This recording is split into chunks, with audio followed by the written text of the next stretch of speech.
دریافت فرمایا کہ اہل کتاب لڑکی کے ساتھ کیا نکاح کرنا جائز ہے اگر یقینی طور پر ثابت ہو جائے فلاں لڑکی کتابیہ ہے اور آسمانی کتابوں پر ایمان رکھتی ہے تو کیا یہ جائز ہوگا؟ امریکہ میں بہت سے مسلمانوں کو جانتا ہوں، انہوں نے کتابیہ لڑکیوں سے نکاح کیا ہے، کیا ان کا نکاح درست ہے؟ یہ بھی بتا دیں کہ کتابیہ کے ساتھ نکاح کا طریقہ کیا ہوگا، یعنی نکاح کس طرح پڑھایا جائے گا، اور چرچ وغیرہ میں نکاح پڑھایا جا سکتا ہے یا اس کے لیے مسجد کا ہونا ضروری ہے؟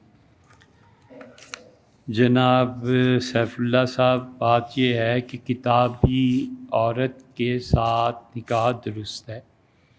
اللہ تعالیٰ نے حضور اقدس صلی اللہ علیہ وسلم پہ ان کی حیات طیبہ کے آخری دور میں جو آیات نازل فرمائی ہیں اس میں اہل کتاب کے ذبیحہ اور اہل کتاب کی خواتین سے نکاح کو جائز اللہ نے قرار دیا تھا، لیکن یہ دیکھ لینا چاہیے کہ وہ خاتون ملحدہ نہ ہوں۔ یہ بھی دیکھ لینا چاہیے کہ کہیں وہ آخرت کا انکار، تقدیر کا انکار تو نہیں کرتی۔ یہ ساری چیزیں مانیں گی تب جا کر وہ اہل کتاب میں شمار کی جائیں گی، اور کسی بھی مسجد میں دو گواہوں کی موجودگی میں یہ نکاح پڑھایا جا سکتا ہے۔ دلہن اور دلہا سے ایجاب قبول کروا لیا جائے اور ایک عالم دین بلند آواز سے مسجد میں یا کسی بھی گھر میں کھڑے ہو کے خطبہ پڑھ دیں گے تو نکاح ہو جائے گا۔ اس لیے کہ صحابہ کرام رضی اللہ عنہم نے بھی ایسے ہی نکاح کیا ہے۔ حضرت حذیفہ رضی اللہ عنہ نے ایک یہودی عورت سے نکاح کر لیا تھا تو سیدنا عمر رضی اللہ عنہ نے لکھا کہ اس نکاح کو ختم کر دو، تو انہوں نے لکھا کہ حضرت کیا یہ حرام کام ہے جو میں نے کیا ہے؟ تو سیدنا عمر رضی اللہ عنہ فرمایا کام تو تمہارا جائز ہے، میں حرام نہیں کہتا، لیکن آگے تمہاری اولاد کا کیا بنے گا؟ مطلب یہ تھا کہ بچے اگر ماں کے دین پر چل پڑے تو پھر کیا ہوگا۔ اس لیے چرچ میں جا کر نکاح پڑھنا یہ کوئی اچھی بات نہیں ہے۔ اپنی مساجد جب موجود ہیں تو وہاں جانے کی کیا ضرورت ہے؟ کیا قسطوں پر دیے گئے موبائل کا ڈبہ بطور ضمانت اپنے پاس رکھ سکتے ہیں کہ مکمل ادائیگی پر واپس ہوگا؟ عبداللہ صاحب اسلام آباد سے تحریر فرماتے ہیں کسی چیز کے کاغذات وغیرہ کو ضمانت اور گروی رکھ کر اصل چیز کو اپنے پاس رہنے دینا اور اس سے استفادہ کرنا یہ جائز ہے۔ خریدار کا موبائل لے کر اس کے ڈبے کو بطور فروخت کنندہ یا جو لوگ بھی ضمانت کے طور پہ اسے رکھ لیتے ہیں کوئی حرج نہیں ہے۔ اس لیے فروخت کرنے والے کے لیے قسطوں کی جب تک پوری ادائیگی نہ ہو جائے اس وقت تک بطور ضمانت اپنے پاس اس ڈبے کو رکھ لینے کا اختیار ہے۔ مسئلہ تو وہی ہے جو آپ کو بتا دیا، لیکن ہمیں نہیں سمجھ آئی کہ اس خالی ڈبے کو رکھ کے کرے گا کیا۔ کوئی ذکر بتا دیں جو ہر وقت پڑھ سکوں، آپ کا کس ذکر میں جی لگتا ہے بس وہ پڑھتے رہیے۔ حضور اقدس صلی اللہ علیہ وسلم پہ صلاۃ و سلام بھیجنے کا جی چاہتا ہے، یہ پڑھتے رہیے السلام علیکم ایھا النبی ورحمۃ اللہ وبرکاتہ۔ اب اس کو بھی بڑھا دیں تو السلام علینا وعلی عباد اللہ الصالحین، یہ تو حضور صلی اللہ علیہ وسلم نے سکھایا ہے۔ آپ کا جی چاہتا ہے کہ اللہ کی تسبیح تو سبحان اللہ و بحمدہ، سبحان اللہ العظیم، اس سے اچھی تسبیح کیا ہے؟ حضرت سعد رضی اللہ عنہ کو رسول اللہ صلی اللہ علیہ وسلم فرمایا تھا کہ سب سے اچھا آدمی وہ ہوگا جو اپنے نامہ عمل میں سب سے زیادہ استغفار کو پائے گا۔ تو استغفر اللہ یہ پڑھتے رہیے، استغفر اللہ الذی لا الہ الا هو الحی القیوم واتوب الیہ، پڑھ جو آپ کا جی چاہے، جس میں آپ کا دل لگ جائے وہ پڑھیے۔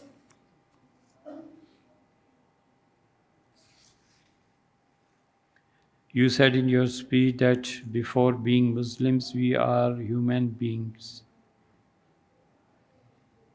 and that this human being should be colored with the values of Sibghatullah. But aren't we servants of Allah? اس میں کوئی شبہ نہیں بھائی، انگلینڈ سے آپ نے دریافت فرمایا ہم سب اللہ ہی کے غلام ہیں، لیکن ہم یہ کہتے ہیں کہ پہلے انسان بننا چاہیے پھر مسلمان بننا چاہیے۔ ایک چھوٹی سی بات ہے، آپ کہتے ہیں پہلے مسلمان بن جائے پہلے مسلمان ہو جائے پھر انسان بنے، بڑی مشکل ہے۔ انسان جو بنتے ہیں نا بعد میں اور پہلے اسلام قبول کرتے ہیں، ان کی وجہ سے دین برباد ہو جاتا ہے۔ چور ہے، اسلام قبول کر لیا، گڑبڑ ہے، اسلام قبول کر لیا، دوسروں کی زمین مار لی، اور حرام ہے جو اس کی ایک نماز کبھی باجماعت چھٹی۔ ایسے منافق اور ایسے بدبخت جب مسلمان ہونے کا اندیا دیتے ہیں تو ہم کہتے ہیں شرم کرو، یہ اسلام نے سکھایا ہے۔ تو اللہ نے کہا ان الصلاۃ تنہی عن الفحشاء والمنکر، نماز میں منع کرتی ہے فحاشی اور عریانی کے، اور سارے کام کرتا ہے پھر بھی نماز ہے۔ تو ایک چیز غالب آئے گی نا، یا یہ یا وہ۔ اسے کون کہے کہ تمہاری نماز اس سے پہلے انسان کے بچے کوئی بنو، وعدے کو پورا کرنا سیکھو۔ 5 بجے کا آنے کا تو 5 بجے پہنچ جاؤ۔ کسی کے پیسے دینے ہیں، 2 نہیں ہیں تو لکھواؤ کہ یہ قرض ہے جو میں نے فلاں آدمی کا دینا ہے، معاملات کو صاف رکھو۔ اسی طرح اور بہت سی چیزیں، غیبت نہیں کرنی عمر بھر، تہمت نہیں لگانی، جھوٹ نہیں بولنا۔ 99% لوگ جھوٹ میں مبتلا ہیں، نہیں جھوٹ بولنا۔ یہ ساری چیزیں ایسی ہیں، تو پہلے انسانیت اختیار کرو، پھر اس کو یہ سادہ کپڑا ہو گیا نا، اب اس کپڑے کو رنگ دو، رنگ اسلام کا چڑھنا چاہیے کہ واقعی میں مسلمان۔ دیکھ کے لوگ کہیں کہ یار اس آدمی نے کبھی وعدہ نہیں توڑا، اس آدمی نے کبھی گالی نہیں دی، اس آدمی نے جھوٹ نہیں بولا، اس کے بعد دیکھیں گے کہ کیا مسلمان ہوتے ہو یا کیا کرتے ہو۔ اس لیے ہمیشہ ہم تو یہی کہتے ہیں پہلے انسان بنو پھر مسلمان ہو جاؤ۔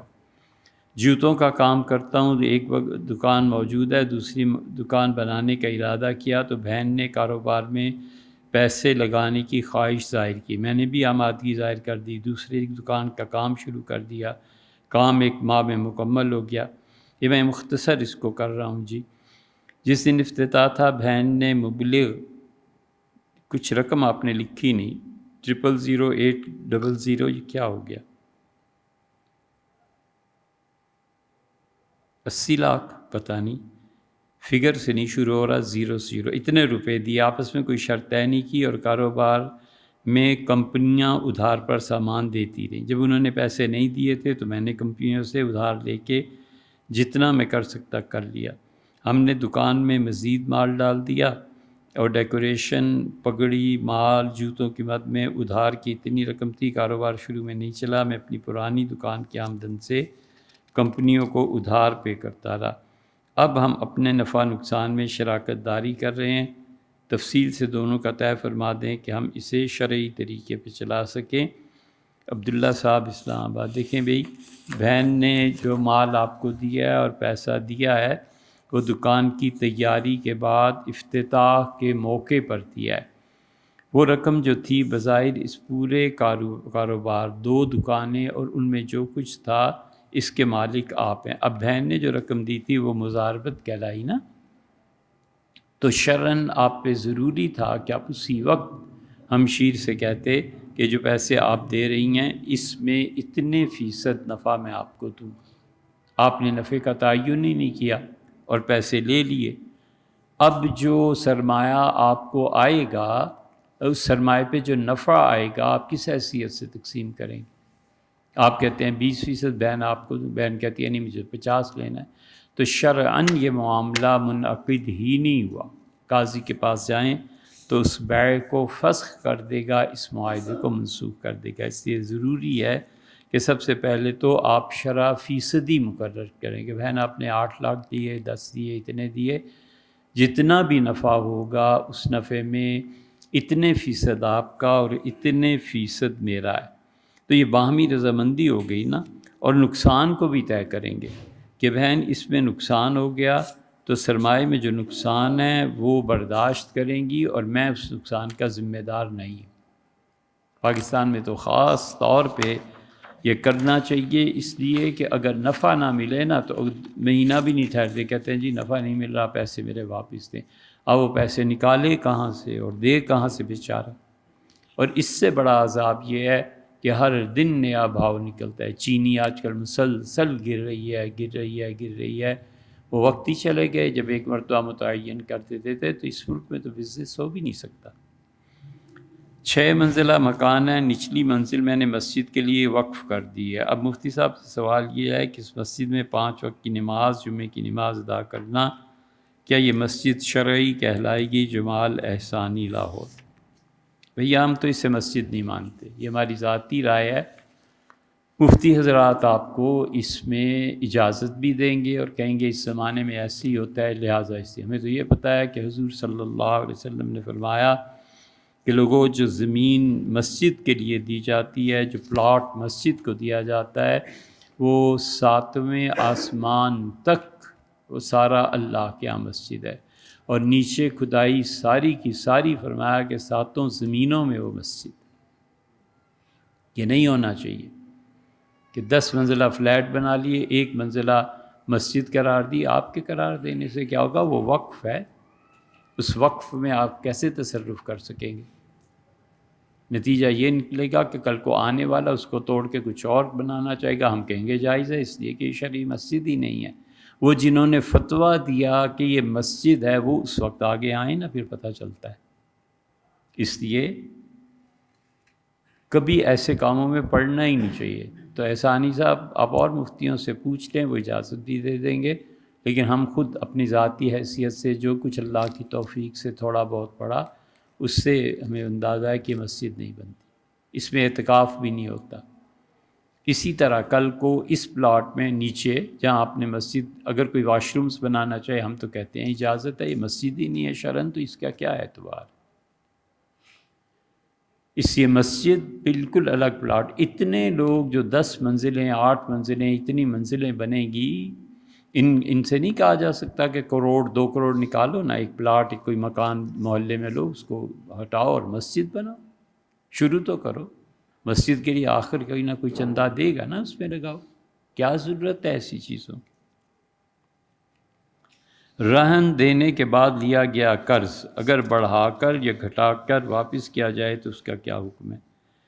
کوئی شخص پولٹری فارم کا کام کرتا ہے، روزانہ کچھ مرغے مر جاتے ہیں اور بہت سے غیر مسلم انہیں کھا بھی لیتے ہیں، تو کیا انہیں یہ مرغے قیمت پر دینا جائز ہے یا بلا قیمت، یا سرے سے دینا ہی جائز نہیں؟ اس کی کیا صورت ہوگی؟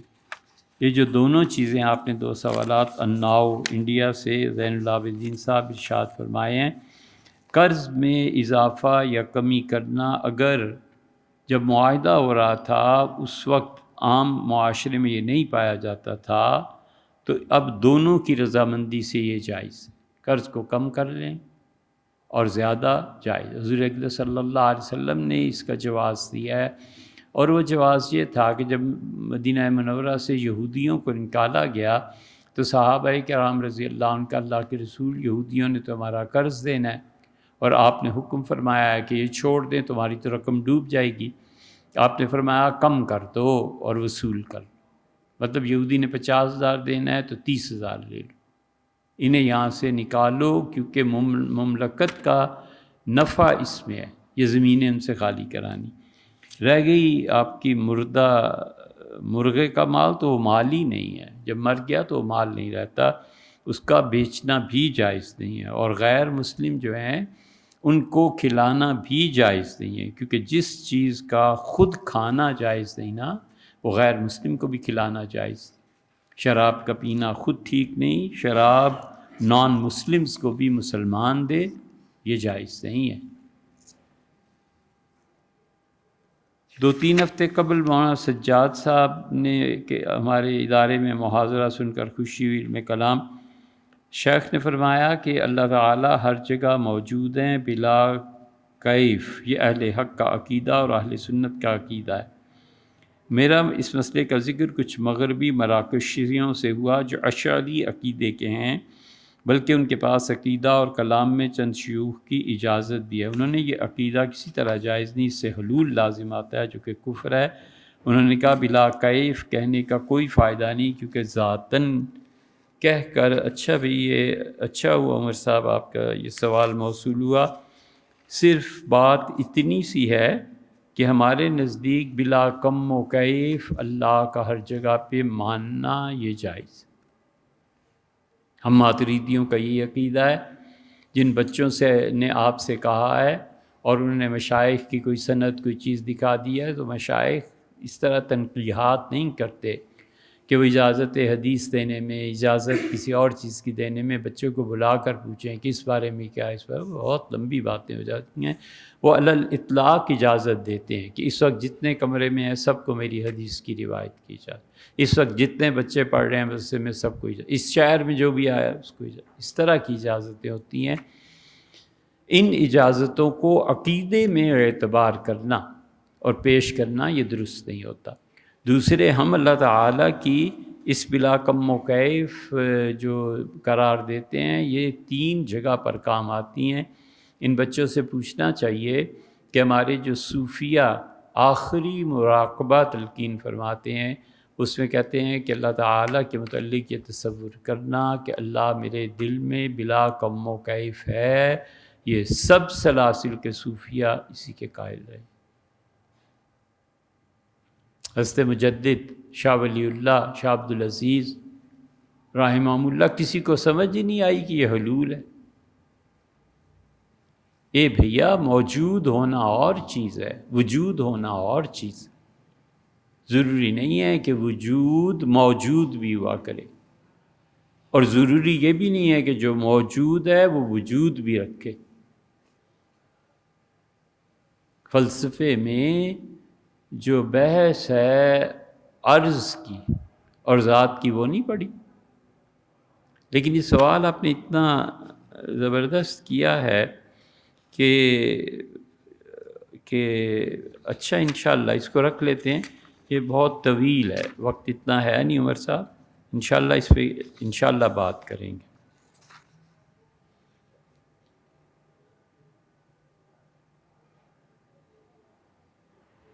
لیکن حضرت نے جو کچھ فرمایا نا مولانا سجاد صاحب نے، وہ بات اپنی جگہ پہ درست ہے۔ آفس میں بعض اوقات لیگز صاحب کو بتائے بغیر چلے جاتے ہیں اور صاحب سے جھوٹ بولنے کا کہہ دیتے ہیں کہ صاحب پوچھے تو یہ کہہ دینا کیا میں گناہ گار ہوں گا؟ بالکل گناہ گار نہیں ہوں گے جی، ضرور کیجئے، تاکہ اللہ کے ہاں یہ جھوٹ اور اللہ کے ہاں لعنت کا سبب قرار پڑے، اور آپ پہ کبھی پڑی نا زندگی میں خدا کی لعنت تو لگ جائے گا پتہ، ضرور کیا کرے۔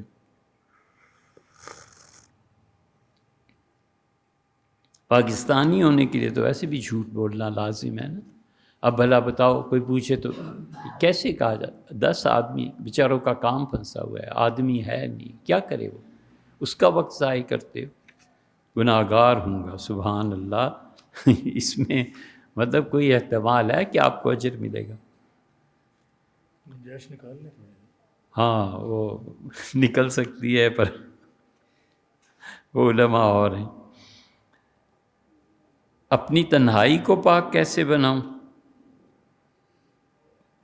یہ بات آپ کی درست ہے، لگے رہیے، محنت کرتے رہیے، ہمیشہ اللہ کی طرف چلتے رہنا چاہیے، ہمیشہ کوشش کر کے اپنے آپ کو پاک رکھنا چاہیے، ہمیشہ اللہ کی راہ اس پہ چلتے رہنا چاہیے۔ ناپاک ہی ہو، مر ہی گیا نا، مالک کو نہیں پتا کہ میری راہ پہ چل رہا تھا، اللہ کو نہیں معلوم کہ بندہ مجھ سے ملنا چاہتا تھا۔ اس کی ایک نظر کرم سب پاک کر دیتی ہے، سب گناہوں کو دھو دیتی ہے۔ بندوں کے حقوق کا خیال رکھے، انسان بنے اور اللہ کی طرف چلتا رہے، کوئی اتنے پریشان ہونے کی ضرورت نہیں، آہستہ آہستہ دھیرے دھیرے چلتے رہو۔ فَفِرُّوا إِلَى اللَّهِ، اللہ نے کہا اللہ کی طرف کا سفر طے کرو۔ آپ کو پتہ نہیں کہ اللہ زمین کو پھیلا دیتا ہے اور اللہ زمین کو سمیٹ لیتا ہے، ٹائم کا بھی ایسے ہی ہے اور سپیس کا بھی ایسے ہی ہے۔ اللہ جب چاہے کہ کسی گناہ گار کو بخشے تو اللہ زمین کو کھینچ دیتا ہے، کم کر دیتا ہے۔ انہیں 100 قتل کر کے چلا تھا نا، تو فرشتوں نے اسے کہا زمین کی پیمائش کرو. جب زمین کی پیمائش ہوئی تو وہ کم پڑتی تھی، مغفرت نہیں ہو سکتی تھی. اللہ نے زمین کو حکم دیا کہ سمٹ جا میرے بندے کے لیے، میں اسے بخشنا چاہتا ہوں. تو اس لیے بالکل نہیں گھبرانا چاہیے، آہستہ آہستہ لگا رہے یار. اور بہت اچھی بات ہے اگر آپ کر سکیں کہ اپنے زمانے کے اہل اللہ کو، مشائخ کو دیکھیں، ان کی صحبت میں جانا، ان سے تعلق رکھنا، اللہ کی معرفت اور محبت میں یہ فائدہ ہو جاتا ہے. وہ بتا دیتے ہیں. حضرت شاہ عبد القادر صاحب رائے پوری رحمۃ اللہ علیہ کی سوانح جو ہمارے شیخ حضرت علی میاں صاحب رحمۃ اللہ علیہ کی ہے، بھائی ضرور پڑھیے، کوئی حرج نہیں. کسی سنت پر عمل کر لیں تو کیا ہر دفعہ یہ بات ذہن میں ہونی ضروری ہے کہ سنت پر عمل کر رہا ہوں تب اجر ملے گا؟ عامر صاحب ایسے نہیں ہیں. ایک مرتبہ کسی چیز کو شروع کر لیا کہ میں یہ کام کرتا ہوں سنت کے مطابق، پھر آہستہ آہستہ آہستہ آہستہ ذہن سے نکل جاتا، عادت بن جاتی. عادت کے بعد جا کر پھر کہیں عبادت کا ہوش آتا ہے.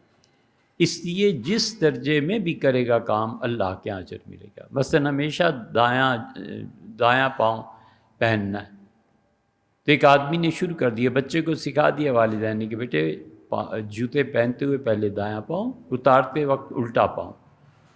اب یہ دن میں 10 مرتبہ کرے گا، مہینے میں کتنا، سالوں میں کتنا ہو جائے گا، اسے بھول جائے گا کہ یہ سنت. اس کے باوجود وہ کرے گا اور اللہ کے ہاں ثواب پائے گا. کس نے یہ مشورہ دیا ہے کہ لوگوں کو مایوس کرو؟ وہ ٹھیک کام کر رہا ہے، اس کی برکتیں اسے ملیں گی، اسے پتہ بھی نہیں چلے گا، اور اللہ کا قرب اور اللہ کی محبت دونوں چیزیں حاصل ہو. ایک اللہ کی معرفت ہے اور ایک اللہ کی محبت.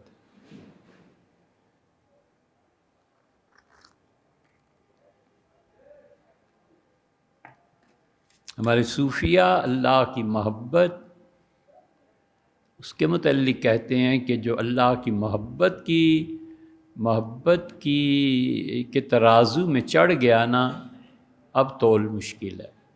اللہ کی محبت وہ آگ کا دریا ہے اور تیر کے جانا ہے. معرفت آسان ہے، اس سے جو محبت ہوتی ہے اس سے بہت قربانی دینی پڑتی ہے، حتیٰ کہ اکیلا ہو جاتا ہے. مالہ بن صدیق، دنیا میں کوئی شخص اس کا دوست نہیں رہتا، اور کوئی آسان چیز نہیں ہے.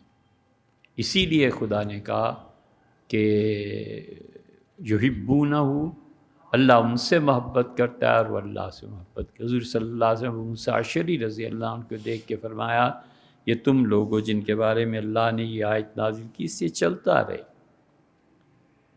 آپ کا کیا خیال ہے جنت میں پہنچ کے بس ہو جائے گا؟ ارے نہیں یار، جنت سے بھی آگے سفر ہے، بہت بہت، جس کی کوئی انتہا نہیں ہے. اللہ تعالیٰ کی جب ذات پاک کو دیکھے گا نا،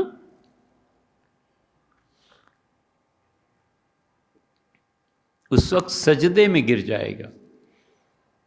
ممکن ہے وہ سجدہ 10 کروڑ سال کا ہو، ممکن ہے وہ سجدہ 1 کروڑ سال کا ہو، ممکن ہے 10 لاکھ سال، کوئی نہیں جانتا. اتنے کروڑوں سال کے بعد جب ہوش آئے گی پھر نئی تجلی کو دیکھے. کل یوم ہو فی شان. تو معاملہ ایسا محدود نہیں، قبر میں بھی یہی ہوتا ہے. رمضان کے حوالے سے کوئی کتاب تجویز فرما دیں. رمضان میں شیخ مولانا زکریا صاحب رحمۃ اللہ علیہ کی کتاب ہے. ہمارے شیخ نے ارکان اربعہ ایک کتاب لکھی ہے، وہ بہت اچھی ہے، وہ پڑھنی چاہیے.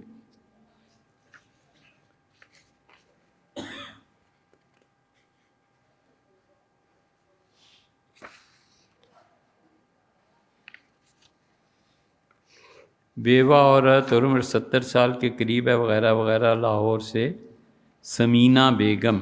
یہ سمینہ بھائی سا سے ہے، سین سے کب سے ہوا؟ سین سے سمینہ کا مطلب موٹی، اور سا کا مطلب نایاب، ثمن، قیمت.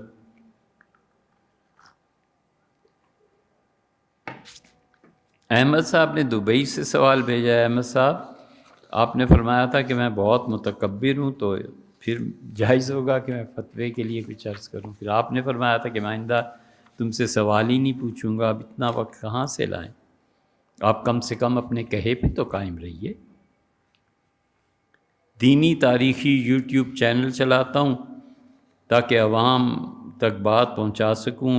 اے آئی کی بنائی ہوئی غیر حقیقی تصویریں اور ویڈیوز استعمال کرتا ہوں۔ کسی نبی یا صحابی رضی اللہ عنہ کے چہرے کی واضح شکل نہیں دکھائی دیتی، کچھ عرصے بعد واضح شکلیں بھی آنے لگ جائیں گی۔ اگر آپ کہیں ایران جائیں تو حضرت رسالت مآب صلی اللہ علیہ وسلم کی تصویریں عام مل جائیں گی، سیدنا حسن حسین رضی اللہ عنہ کی تصویریں مل جائیں گی۔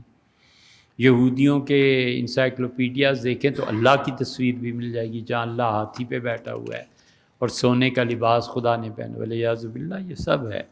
اور بتیری چیزیں ہیں یار اللہ کی طرف بلانے کی، کوئی اے آئی تو تھوڑا رہ گیا ہے، اس لیے ان کاموں میں نہیں پڑنا چاہیے۔ اگلی نسلیں ہماری سب تصویریں اور سب چیز لے آئیں گی، جو تھوڑی بہت کوئی عزت حیا شرم رہ گیا ہم اپنی زندگی گزار لیں، آنے والوں کا اللہ حافظ۔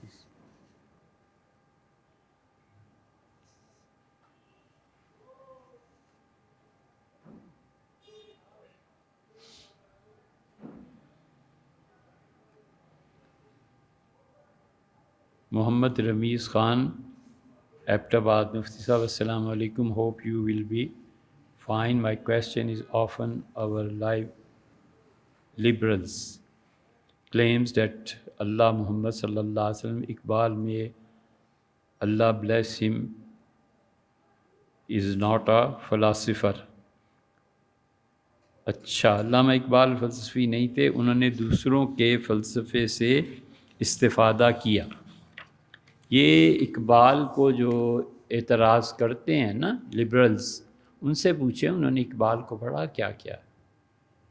بنیادی بات یہاں سے شروع ہوتی نا بھیا، ہم نے ایک چیز کو نہیں پڑھا۔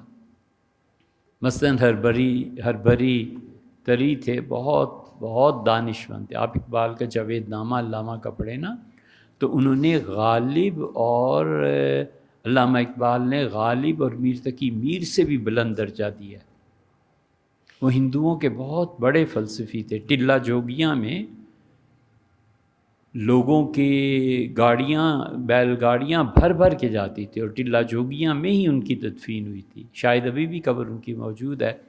مدت گزری، ایک مرتبہ گئے تھے ٹلہ جوگیاں ان کی قبر کی تلاش میں، تو کسی نے کہا تھا کہ ان کی ارتھی ہے، یعنی ان کو جلا کر ان کی جو مٹی تھی وہ یہاں دفن کی گئی۔ تو اب ایک آدمی نے اس کو پڑھا ہی نہیں۔ علامہ اقبال کا جو مشہور شعر ہے نا، پھول کی پتی سے کٹ سکتا ہے ہیرے کا جگر، مرد ناداں پہ کلام نرم نازک پہ اثر، ادھر حقیقت ان کا ہے، انہوں نے کہا تھا، علامہ نے اس کا اردو میں ترجمہ فرمایا۔ اب اس کو آپ نے پڑھا ہے، اس کو ہم نے پڑھ کے پھر کہا کہ علامہ کے اس شعر کا ترجمہ اصل میں وہاں سے ہے۔ تو بنیادی بات یہی ہوتی ہے نا، یہ جتنے لبرلز اپنے آپ کو کہلانے والے ہیں، ان سے پہلے تو یہ پوچھے کہ تمہیں فارسی آتی ہے، تم نے علامہ اقبال کو پڑھا ہے؟ اس کے بعد دلائل جمع کریں اس بات پر کہ علامہ اقبال کا اپنا کوئی فلسفہ نہیں تھا، اور یہ فلسفے کی باتیں انہوں نے فلاں سے لی ہیں۔ یہ الزام خود ان کی اپنی زندگی میں بھی لگا تھا۔ ان لبرلز کو پتہ نہیں ہے کہ اس پہ مستقل کتابیں لکھی گئی ہیں۔ اگر فارسی نہیں آتی، مثلاً مزدق کا ایک فلسفہ تھا، علامہ اقبال اس فلسفے پہ تنقید کرتے ہیں یا تعریف کرتے ہیں، تو آپ نے بھی مزدق کو پڑھا ہے؟ تو ان لبرلز کو 2 لفظ پڑھے ہوئے نہیں ہوتے، فارسی تو درکنار، اچھی اردو بھی نہیں پڑھ پاتے، اور سن لیا ہوگا کہیں سے، بس چل پڑے ہوں گے۔ ایسی کوئی بات نہیں ہے بھائی۔ علامہ اقبال نے فلسفے کی بعض باتیں ایسی کہی ہیں جو ان سے پہلے لوگوں نے نہیں کہی تھی۔ انہوں نے فلسفے میں ایسی چیزیں دنیا کو دی ہیں جو ان سے پہلے نہیں تھے۔ اسی لیے تو علامہ اقبال سوچتے رہتے تھے زیادہ، اتنا زیادہ کہ وہ فرانس جب گئے تو ان کے دوستوں نے لکھا کہ ہر وقت لیٹے رہتے تھے، اور ہم نے کہا کہ فلاں جگہ چلنا ہے، فلاں گاؤں میں جا کے فلاں فلسفی سے ملنا ہے، ان کا اچھا یار چلا جاؤں گا، پھر سوتے رہتے تھے، لیٹے رہتے تھے، سوچتے رہتے تھے۔ علامہ کو سمجھنا کوئی بچوں کا کھیل نہیں ہے بھیا، اس لیے ثابت کریں کہ کس فلسفے کو انہوں نے کس سے لیا ہے، اور کیا علامہ اقبال کا اپنا فلسفہ نہیں تھا، اس کو بھی ثابت کریں۔